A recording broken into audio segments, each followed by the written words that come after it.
everyone, and welcome to today's General Hospital recap. Please subscribe to this channel, and if you're joining me for the first time, I'm Carly's mom, and I'm filling in for her while she's on vacation. And today we have a special guest. This is Jake. He is the best boy ever, and hopefully he'll stay during the whole recap and just have little appearances. All right, and now for today's show. So we're at the park, and Nina and Curtis are waiting to meet the girl who's going to sell her baby to Nina, but Curtis tells Nina not to use those kind of terms, just to talk about expenses. And then the girl shows up. She introduces herself. Her name is Bridget, and she says she's nervous. Meanwhile, Curtis leaves.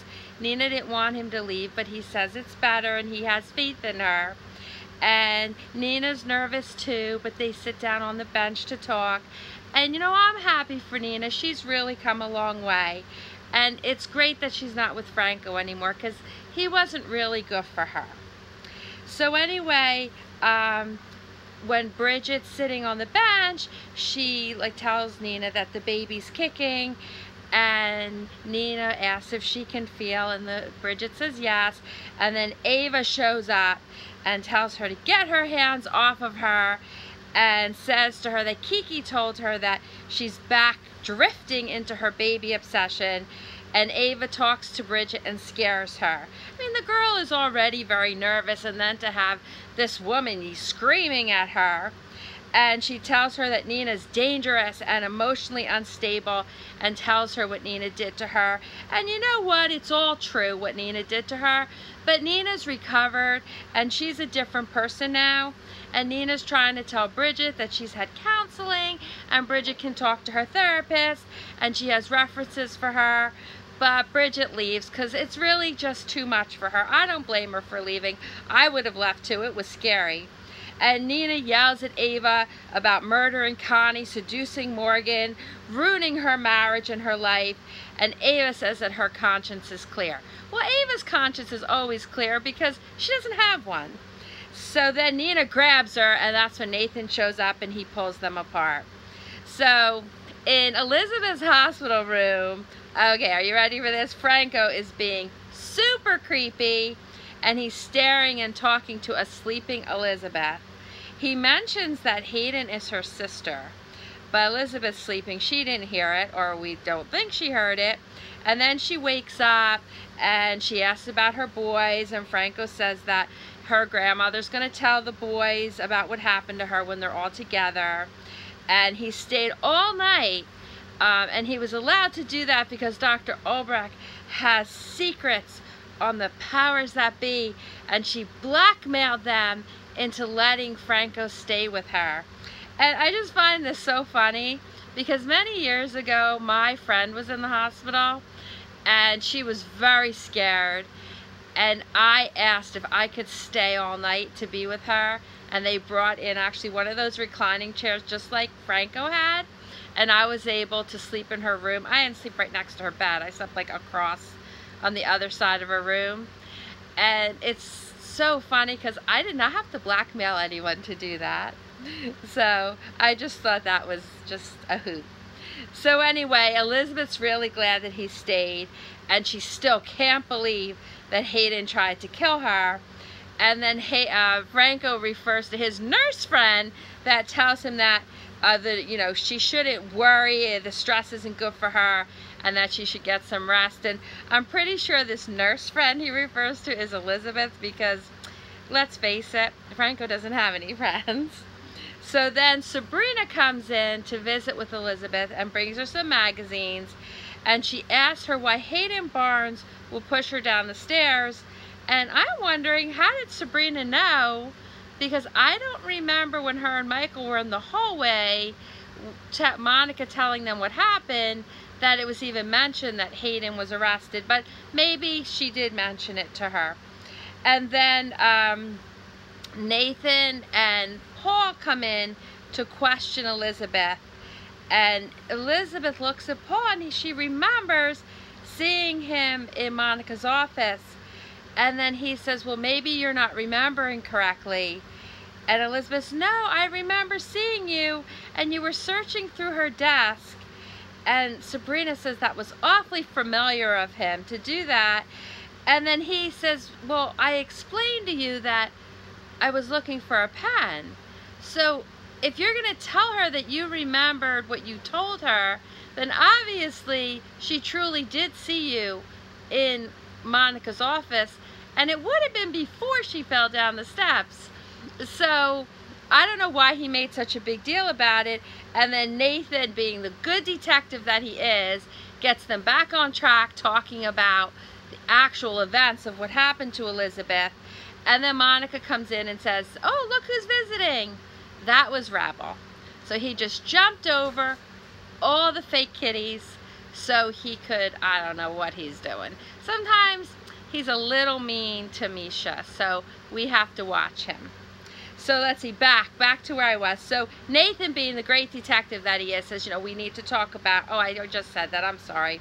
So Monica says that Elizabeth needs her rest, so they need to leave. And then she asks, well, she mentions that her IV bag needs to be changed, and they're short-staffed. And Sabrina offers to do it and says that her nursing license is current, and Monica thanks her. So at the police department, Hayden is in the interrogation room, and she's dreaming about Dr. Finn kissing her and being arrested. And then she wakes up, a police officer comes in. She says she's being subjected to cruel and unusual punishment because they're depriving her of sleep. Well, I know, like her, she's sitting at a desk and her head was down, but she was sleeping. And then the officer says, well, she needs to be checked out, and she doesn't know why. And she doesn't know that Dr. Finn had her medical records sent to the PCPD, and it seems he might have changed them a little bit. So Franco's at the police department too, and he wants to see Hayden. And he's being told, well, only family or lawyers can see her. And he says, well, he's her lawyer. That's so funny. And the officer says, no, you're Franco Baldwin, and you're not a lawyer, and it is a felony to give false information. So at that point, they should have just arrested him and been done with it. But that would have been too easy. So then Dr. Finn shows up, and he says he's there to see Hayden. And then Franco says, well, Hayden's very lucky to have Dr. Finn as her friend, because Dr. Finn describes himself as her friend. And then Franco tells Dr. Finn to butt out, and he calls him Dr. Budinsky. Again, Franco being disrespectful. And like, if you want to be taken seriously, you don't go around calling doctors Dr. Budinsky. So anyway, Dr. Finn's allowed to go in to treat Hayden. And then, so he goes in and he gives Hayden a pill, and he tells her that he has to give her medication personally because her medical records say that. And this is all due to her medical condition from when she was shot. So it's actually just an antacid, but it's his way of getting in to see her. And so he can like be around on a regular basis. So anyway, he apologizes to her for her getting arrested. He says it's his fault because it was his idea to have farewell drinks. And Hayden just thinks it's ironic that she was arrested for something she didn't do. I mean, seriously, let's get arrested for something we did do, not for something we didn't do. So, because she also knows, oh, well, I'm sorry, Dr. Finn says, well, the truth will come out. And she's like, well, I know of a person who's in jail for something they didn't do. And you know what? That would be Sean. And it would be really nice if she would step up and tell the truth, so he doesn't have to be in prison for something he didn't do. It's really a shame. So anyway, she goes on to say she knows it's public knowledge that she hates Elizabeth, so, you know, this isn't going to go well. And Dr. Finn says that Elizabeth is, you know, on a lot of drugs, being medicated for what happened to her, and she'll remember that it wasn't Hayden. And Hayden says, you know, she knows that Elizabeth just tripped, but she's gonna blame her because, you know, she hates her. And then, you know, Dr. Finn's trying to be all positive, and Hayden calls him a Pollyanna. Yeah, a Pollyanna who changed medical records, okay? And but he says he'll get her exonerated even if Elizabeth doesn't change her story. And you know, she doesn't realize he's put in a call to Curtis. So Curtis actually texts him back at that point, so he has to go. So he tells Hayden to be positive, and so it's better for her immune system if she stays positive. And like, he does know that he made up the fact that she has this medical condition, but you gotta love him. He's immersing himself in his lie. Like, I just love that about Dr. Finn. But then as he leaves, when he gets to the door, he looks back at her and he tells her that even though this might not be appropriate or an appropriate time, that she looks real pretty. And like, he just is like an awkward teenage boy at that point. I mean, you really, really do have to love him. So anyway, Naomi has shown up at the police station to see her daughter, and Franco's still lurking around, and he grabs her arm, pulls her into the back hallway, and he tells her that Hayden, because she's been asking, why was my, you know, Hayden arrested? Why was my daughter arrested? And he says, well, she tried to murder her sister. And she says, like, Hayden doesn't have a sister. And he's like, let's cut right to the chase. Hayden's father is Dr. Jack Weber, who's also Elizabeth's father, so they're half-sisters, and that his mother, Heather Weber, told him that, and that she's been being paid money by Naomi to stay quiet, and soon everyone's going to know that Naomi, you know, has lied about this, and Naomi doesn't want anyone to know that Hayden and Elizabeth are half-sisters, and she says that Elizabeth's, you know, weakened condition, being in the hospital, that it would destroy her illusions about her perfect family. So, so all very interesting. Now Naomi wants to protect Elizabeth. So we'll see where this goes. So anyway, Monica is, when Monica was talking to Michael and Sabrina in the hallway, she had mentioned about Elizabeth falling down the steps, and that Michael's not to tell Jason about it until after the wedding. So that'll be interesting. I'm sure Jason would want to know, but I kind of think he wouldn't put off the wedding, because after all, it's not like he needs to be there to operate on Elizabeth.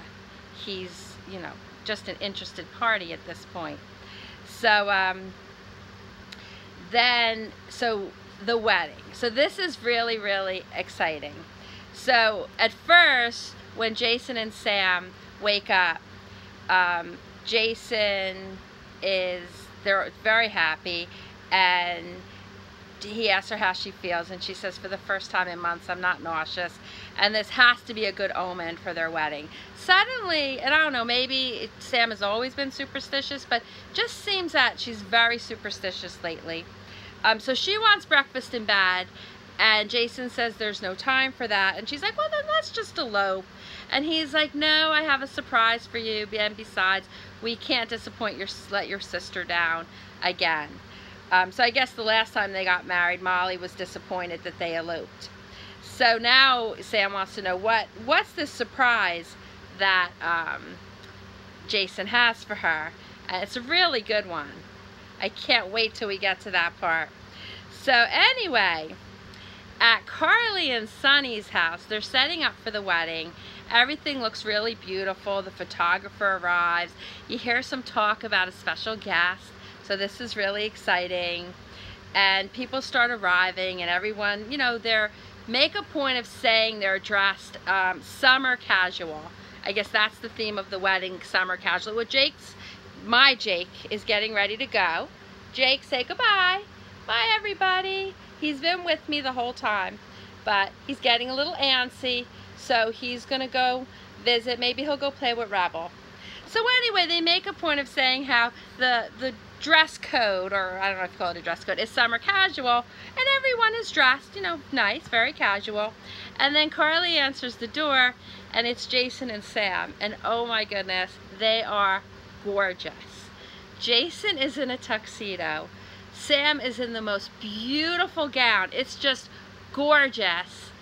And they come in, they hug everybody, and then there's talk about that, you know, they're dressed up and everyone else isn't. So Molly says, well, we can all leave and get dressed up and be back in 45 minutes. And Michael says, oh, well, wouldn't it be more efficient if Jason and Sam change their clothes? I'm sorry, they're the bride and groom, and what difference does it make that they look absolutely gorgeous and everyone else is just dressed really nice? I think that that would have been beautiful. But no, Christina pipes in that she bought a dress for Sam because she didn't want Sam to get married in a t-shirt and jeans. Take a look at her, Christina. She's not wearing t-shirt and jeans. She's wearing the most beautiful gown that you could possibly think of. It's gorgeous. So Sam's not offended though. I love Sam. She just takes it in stride and she thanks Christina. Jason says how he has a bag in the car and has a change of clothes. So then the next time you see them, Sam's in a really very pretty white dress, but really it's a pretty white dress. Like, she was wearing a beautiful, beautiful gown, and now Jason's dressed in just all black clothes. So still, he looks very nice, don't get me wrong. So now they take pictures, and their pictures are, you know, family pictures, very beautiful. The three sisters, Molly, Christina, and Sam, make a pact that they're not going to mention Julian's name because they don't want to upset Alexis. And then Carly gets in the pictures with the guys, and she's like, I have to be in this picture because I'm the best friend. Carly's not going to get left out. So now Jason does say that, you know, he's like not worried, but, you know, he misses that Monica's not there, and that it would have, you know, been special for him that Monica would have shared this with them because that is his mother. And Michael doesn't say anything.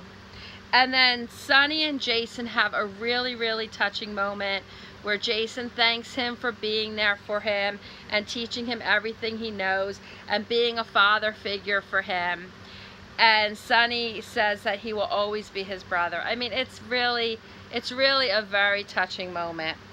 And then there's more pictures of Jason, Sam, Danny, and Jake. They're such a gorgeous family. And Molly wants them to kiss for the pictures. Sam wants to speed things up because she wants to get to the ceremony. And so they kiss and everyone's cheering. And then Carly's getting everyone in place for the ceremony. And Sam says, well, the justice of the peace is missing. And Jason says there won't be one. And it's time for the surprise. And Sam, like, you know, who's the surprise? Well, guess who's going to be the officiant at their wedding? It's Spinelli. And it seems that Spinelli got his certification as a minister the day before online, and he says that the subterfuge is necessary for a surprise. This brings us into the end scene. Sam is so happy because Spinelli's their best friend, and now everything is perfect. So now we go back to Ava and Nina, and Nina's calling Ava a hypocritical liar, which she is, and Ava's saying, well, no one ever proved a thing about me. Well, that's what every guilty person says. Nathan hugs Nina, tells her everything's going to be okay, and she says it's far from okay. I really feel bad for Nina. I know she's worked really hard to turn her life around. And then Curtis is on the phone with Dr. Finn, and Dr. Finn is telling him that Hayden needs their help. And I hope they can help her, because, I mean, I don't believe she pushed Elizabeth down the stairs. Naomi is still telling Franco no one can find out. and because, you know, Elizabeth idolizes her father. Monica tells Elizabeth she's improving, but she's not out of the woods yet. And, oh, I think I already mentioned this, and she says that Michael's going to tell Jason about her fall after the wedding, and it seems that Elizabeth didn't know there was going to be a wedding, so now she knows that there's going to be a wedding. I don't think Elizabeth's happy about this. So now we go to the wedding. Everyone is so happy. I love weddings. Weddings are just beautiful. You know who else loves weddings? Justice. Not Justice of the Peace, but this Justice. Say hi, oh, it's so awkward. He's so heavy. He's such a big cat. Justice, say hi to everyone. No, not that way. The camera's that way. All right, he just doesn't know where to look. But anyway, so everyone's so happy. Jason and Sam look really, really nice, but let me tell you, they should have stayed in what they were wearing. He looks so handsome in his tuxedo. She looks so beautiful in that gown. It would have just made such a difference. And it's their choice. That's what they got dressed up to wear. I don't know. They should not have made them change their clothes. But anyway, let's hope all goes well at the wedding, because we just see Sam standing at the end of the aisle holding her gorgeous corsage, thanks to Christina. She ran out and bought the corsage too. And they have not exchanged their vows yet. So I think Monday should prove very interesting. So thank you for joining me for that recap. And now we go to the trivia question. So thank you for everyone that played the trivia game. And thank you all for your nice comments. I really appreciate it. I'm so glad to fill in for Carly while she's away. And for everyone who said November 5th, you're absolutely right. That's Carly Corinthos' birthday. And for the bonus points, which someone, maybe more than one, but I know definitely one person got that correct, Carly shares her birth date with Nicholas, and they're 10 years apart. So now for today's trivia question. Robert Scorpio recently returned to Port Charles to pass along a message from Luke. Robert's been on the show for many, many years. Does anyone know how long the role of Robert Scorpio was supposed to last? So try that one. And please remember to vote for the best storyline or plot of the week. And put your answers in the comment below. You have the wedding, Hayden's arrest, Nina trying to get a baby. There's a lot of great, great, great things to choose from this week. And thank you so much for joining me today. I hope you had fun. I had fun. Hi to Carly. Hi, Carly. I hope you're having a great time. I miss you. And have a wonderful weekend. Everyone be safe. And I'll see you on Monday. And for the very, very end scene, Justice says everyone goodbye. All right, have a great weekend, everyone. Bye.